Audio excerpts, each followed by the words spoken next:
il a été demandé au FPI d'assurer une présentation sous le titre « Le FPI et la valeur ajoutée dans la production de l'électricité ». Et nous allons aborder cette présentation en 3 points. Le premier qui va concerner une présentation des missions du Fonds de promotion de l'industrie. Le deuxième point qui va être consacré aux leçons que nous avons apprises dans les quelques projets que nous avons financés dans le secteur de l'énergie électrique. Et nous allons terminer par une conclusion, évidemment, après avoir présenté la nouvelle politique d'intervention du Fonds de promotion de l'industrie et des initiatives qui sont actuellement en cours dans le secteur de l'électricité. Au sujet du Fonds de promotion de l'industrie, il convient de noter à peu près ce qui suit. Je vois que le moniteur ne suit pas.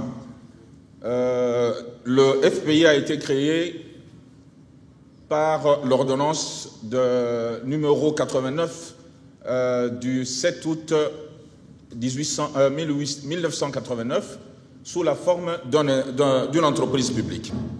Après, il y a eu une évolution et le FPI, depuis 2009, fonctionne comme établissement public à caractère administratif et financier. Son objectif global est de contribuer à la relance et au développement des activités industrielles et de promouvoir l'essor et l'intégration du tissu industriel congolais. Et cet objectif global impose donc 4 missions essentielles au Fonds de promotion de l'industrie. La première mission, c'est celle de promouvoir les industries nouvelles en veillant à ce qu'il y ait un équilibre spatial, de manière à ce que les 26 provinces, les 145 territoires du pays puissent être couverts par l'activité du Fonds de promotion de l'industrie. La deuxième mission est de promouvoir de manière particulière la petite et moyenne industrie, celle qui généralement est sous le contrôle de l'entrepreneuriat local. Et la troisième mission est la promotion de l'intégration industrielle entre les grandes entreprises et les petites entreprises d'une part, mais surtout aussi la promotion de la production des produits finis. Et enfin, étant donné que nous sommes dans une époque de mondialisation où l'économie immatérielle basée sur l'innovation prend le dessus sur l'ensemble des activités de l'entrepreneuriat, la dernière mission du fonds, c'est de financer la recherche appliquée de manière à pouvoir améliorer la productivité et la compétitivité du secteur industriel. Avant de passer au point suivant, il faut que nous puissions faire l'articulation en indiquant quelques caractéristiques essentielles du portefeuille tel que nous l'avons hérité au cours des dernières années. C'est que la situation du portefeuille, malheureusement, est caractérisée par des prêts improductifs, marqués par des impayés extrêmement importants. Ces projets ont généralement été financés de façon isolée et sans suffisamment tenir compte des contraintes sur les maillons en amont et en aval des filières considérées, de sorte que beaucoup de projets ont buté à des difficultés et fonctionnent relativement moins bien ou s'ils ne sont pas carrément à l'arrêt. Et par conséquent, l'impact de ces projets est resté globalement mitigé dans les différentes zones où nous sommes intervenus. Par conséquent, il y a une vraie nécessité d'inscrire l'action du Fonds de promotion de l'industrie dans une vision claire et alignée sur les objectifs de la politique du gouvernement. Et donc, dans l'esprit de la nouvelle politique, il a fallu commencer par définir la vision du Fonds de promotion de l'industrie. Et cette vision est naturellement alignée sur celle du gouvernement qui veut arriver à l'émergence de l'économie du pays à l'horizon 2030. Dans ce cadre-là, la vision du FPI, c'est d'arriver à contribuer à la mise en place d'une économie émergente à l'horizon 2030, fondée sur un tissu industriel diversifié, intégré et compétitif, qui vise la satisfaction des besoins tant internes que des besoins externes et qui s'appuie essentiellement sur le développement des chaînes de valeur. Alors, nous avons 6 axes stratégiques en appui à cette vision. C'est premièrement développer des activités de préviabilisation et de viabilisation dans les zones de production où nous allons intervenir pour le développement des chaînes de valeur, principalement dans le secteur de l'agro-industrie. Et ces zones sont confrontées à des problèmes majeurs d'infrastructures. Deuxièmement, le financement de la création, de l'extension et de la modernisation des unités industrielles, des PME, pour l'émergence d'une classe moyenne d'entrepreneurs congolais. Une économie ne peut pas fonctionner qu'avec des hommes d'affaires expatriés. Les Congolais doivent faire partie de l'aventure, doivent être aussi partie prenante du capital qui produit les biens et services au sein de l'économie nationale. Troisièmement, c'est le financement des chaînes de valeur, principalement des chaînes de valeur agro-industrielles.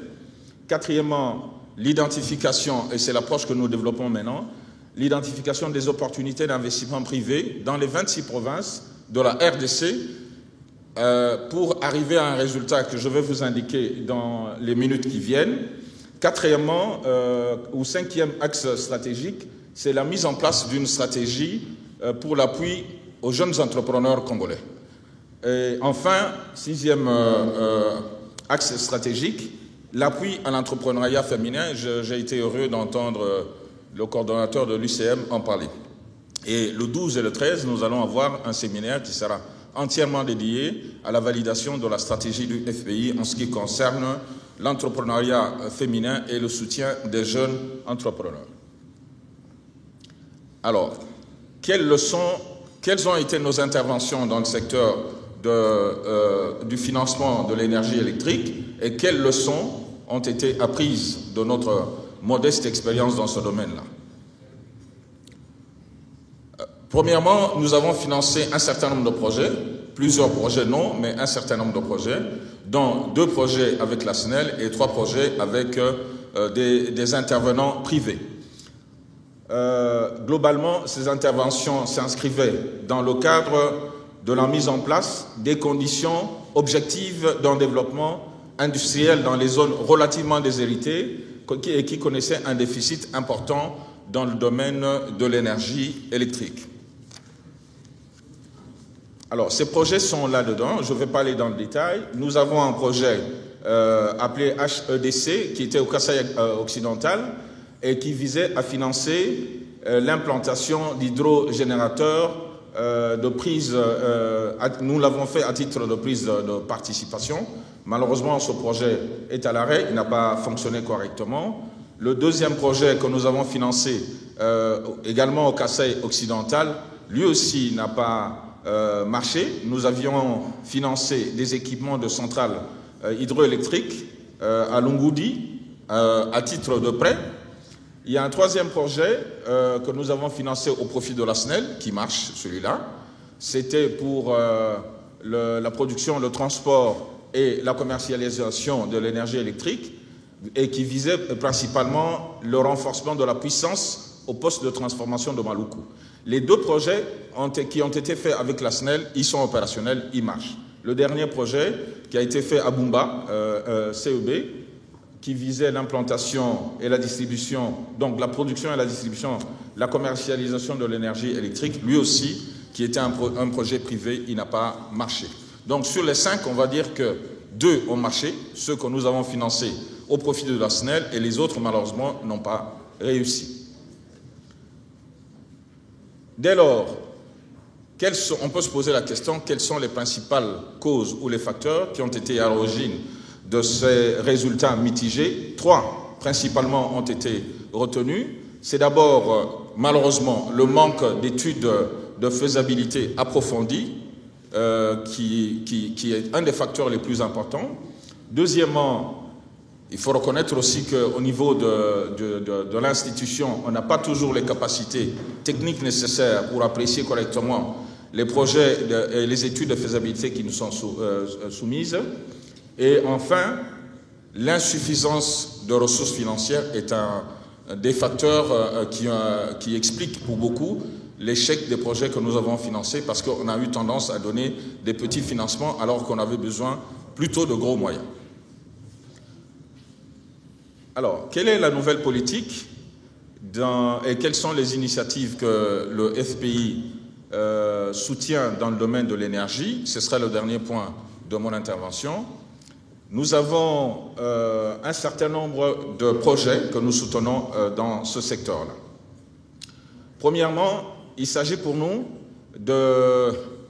d'accompagner un secteur qui est un secteur essentiel. Et si aujourd'hui on doit continuer à fonctionner avec l'énergie des groupes électrogènes, nous arrivons à des PME, PMI qui ont bénéficié des financements, mais dont les coûts de production, les prix de revient sont tels que, en réalité, les produits ne peuvent pas supporter la concurrence des importations de produits similaires importés. On l'a vécu pratiquement dans toutes les provinces et principalement dans toutes les provinces qui sont voisines à des pays étrangers, notamment le Nord Kivu, le Sud Kivu, l'ex-province orientale, également l'ex-province du Katanga. Les produits des entrepreneurs que nous avons financés ne sont pas compétitifs simplement et ne peuvent pas supporter la concurrence. Et donc, nous arrivons à deux leçons majeures que nous avons apprises de notre expérience dans ce domaine-là. Premièrement, le ministre l'a dit, ce n'est pas possible que l'État puisse tout financer.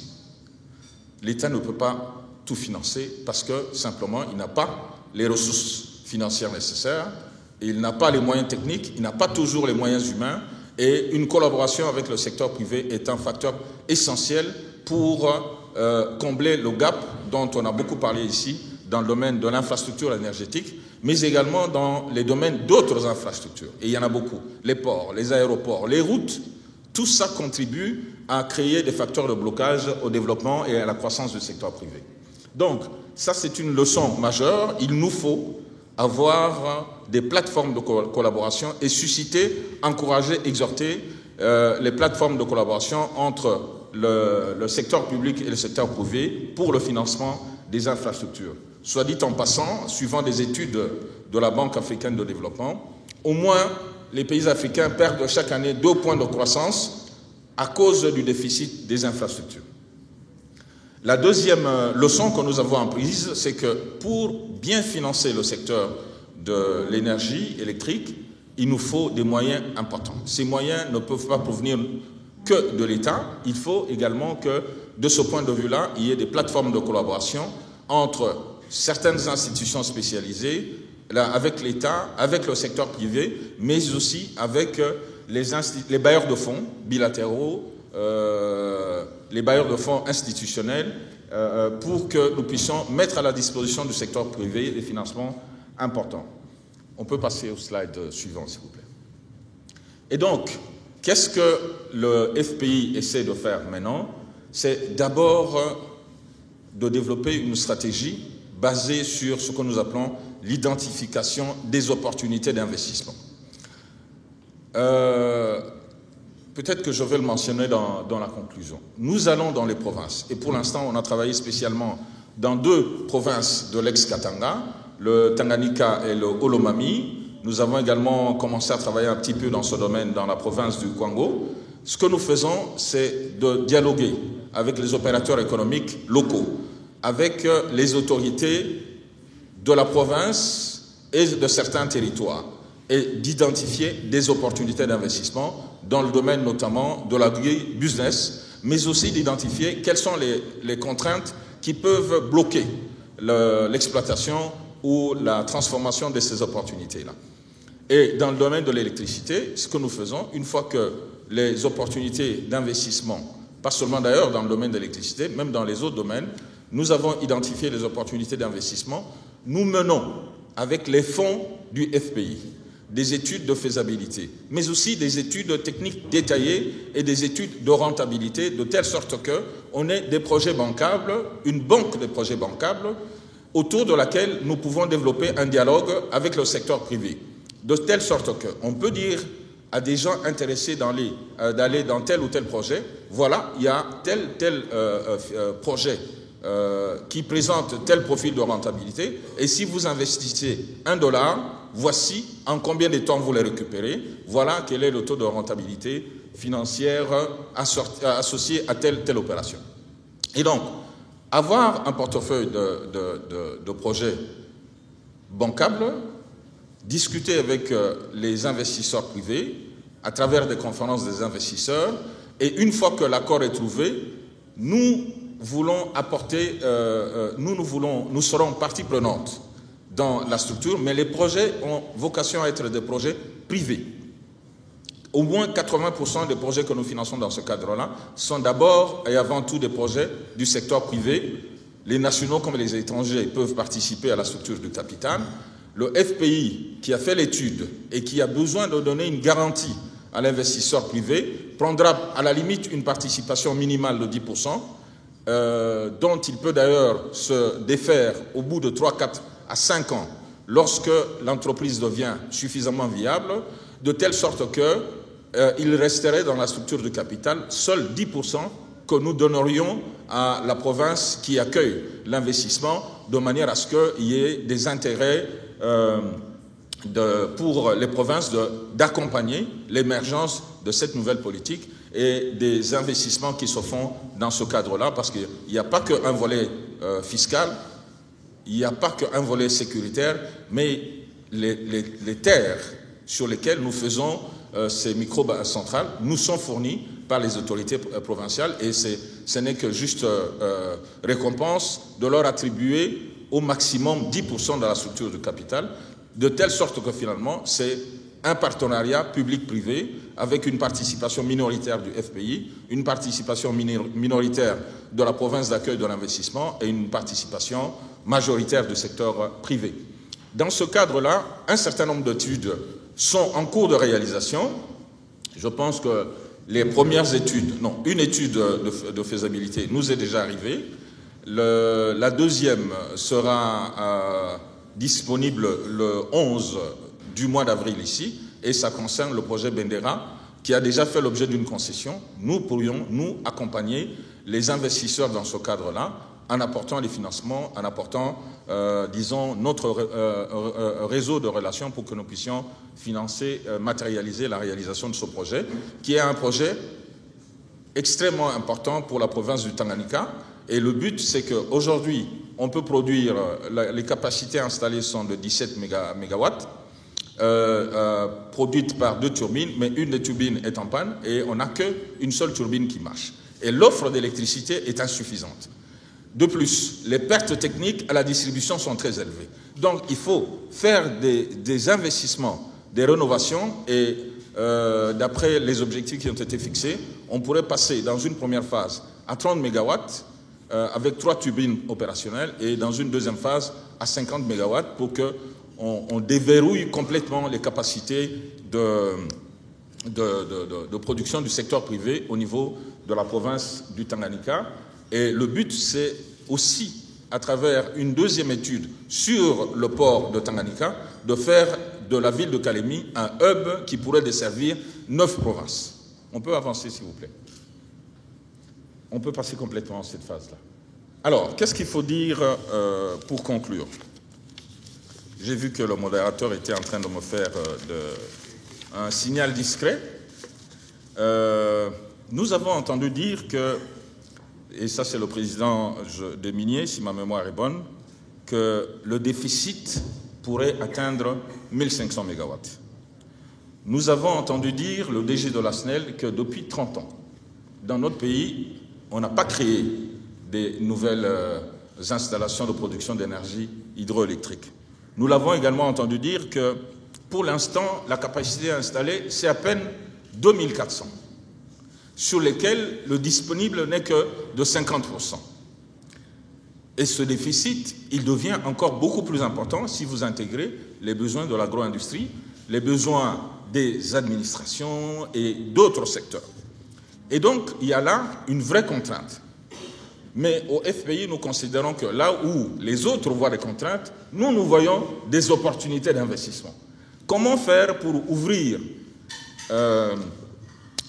le secteur de l'énergie électrique à des financements privés de manière à ce que ça devienne un espace de création d'affaires. Et il y a énormément d'opportunités.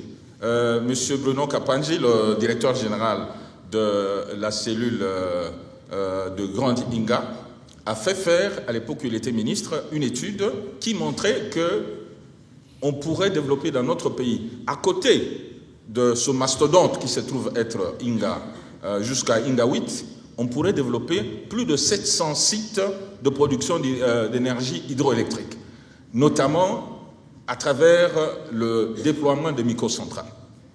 Et donc, s'il nous était posé la question, puisque c'est ça justement la question qui nous a été posée, quelle pourrait être notre valeur ajoutée? Notre valeur ajoutée serait justement, dans l'approche que nous développons maintenant, c'est de faire des études, c'est de développer le dialogue avec le secteur privé, c'est de faire se rencontrer les investisseurs qui ont des financements et des institutions comme le FPI, mais aussi les provinces, qui amènent des projets concrets pour que nous puissions financer ces projets et créer un accroissement de l'offre de l'énergie de telle sorte qu'on soit capable véritablement de transformer l'économie du pays dans son ensemble.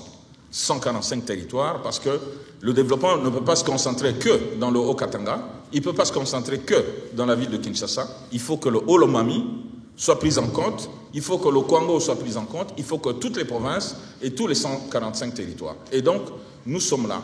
Et je voudrais profiter, Monsieur le Président, de la tribune que la FEC nous offre pour dire que, en réalité, le FPI est une institution qui appartient au secteur privé. Les ressources du FPI proviennent d'une parafiscalité collectée pour l'essentiel par les entreprises. Vous avez un droit de regard sur les activités du fonds, mais en même temps, lorsque des fonds vous ont été prêtés, vous avez l'obligation de les rembourser, de telle sorte que la chaîne de financement, qui est une chaîne de financement solidaire, ne puisse pas être interrompue. Et de la même manière, il faut que les entreprises assujetties à la TPI puissent payer ces taxes-là de manière à ce que nous soyons en mesure, dans l'optique d'une gestion transparente, d'accomplir les missions qui nous ont été dévolues par le législateur. J'ai dit et je vous remercie.